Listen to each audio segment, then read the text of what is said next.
بسم الله الرحمن الرحيم.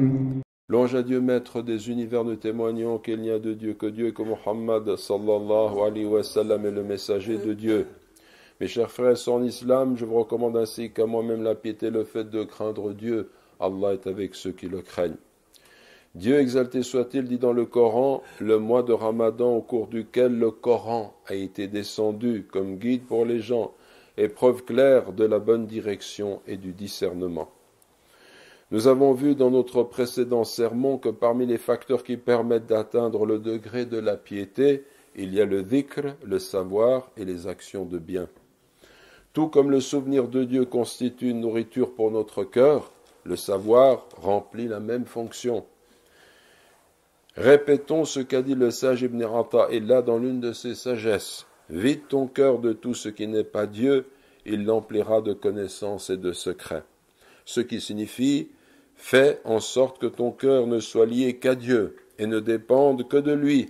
Dieu te donnera alors une clairvoyance et il illuminera ton cœur.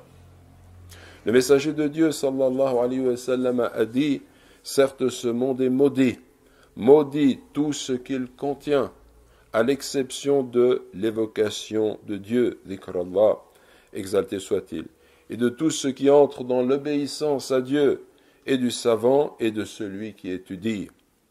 Hadith authentique Hassan, rapporté par At-Tirmidhi. Ainsi, mes chers frères et sœurs, celui qui veut être protégé et sauvé de la part de malédiction que comprend ce bas monde, doit se tenir fermement au souvenir de Dieu. Il doit lui obéir en recherchant sa proximité et être un savant ou un étudiant.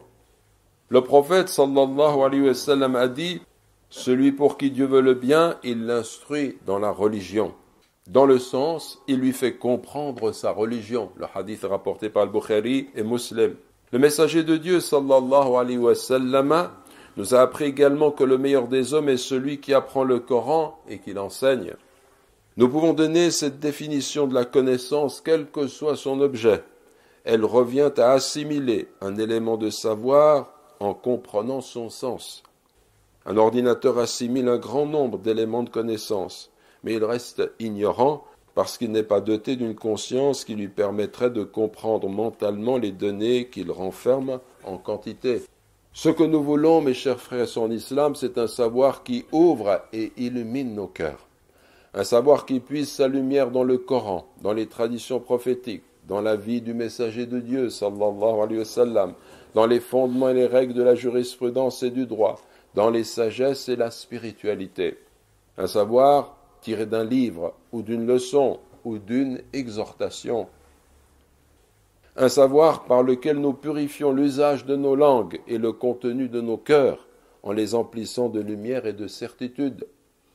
Pose-toi donc la question, mon frère et ma sœur, pendant ces jours bénis, quelle est la nature de ton lien avec le savoir ? As-tu pris l'habitude d'acquérir de nouvelles connaissances chaque jour, chaque semaine et chaque mois ? Allah, exalté soit-il, a dit, sont-ils égaux, ceux qui savent et ceux qui ne savent pas ? Seuls les doués d'intelligence se rappellent. Et le messager de Dieu, sallallahu alayhi wa sallam, a dit, celui qui emprunte un chemin en quête d'une connaissance, Dieu lui facilite l'accès au paradis. Rapporté par Muslim. L'accès au paradis parce que Dieu aime le serviteur qui apprend pour nourrir son cœur et se rapprocher de son Créateur. Et aussi parce que le savoir permet de distinguer le bien du mal, le licite de l'illicite et donc de suivre le droit chemin qui conduit au paradis. L'ignorance, au contraire, conduit à l'égarement et à l'errance.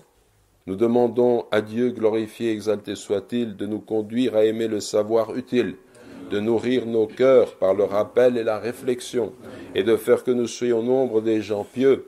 Allahumma amin, Allahumma amin.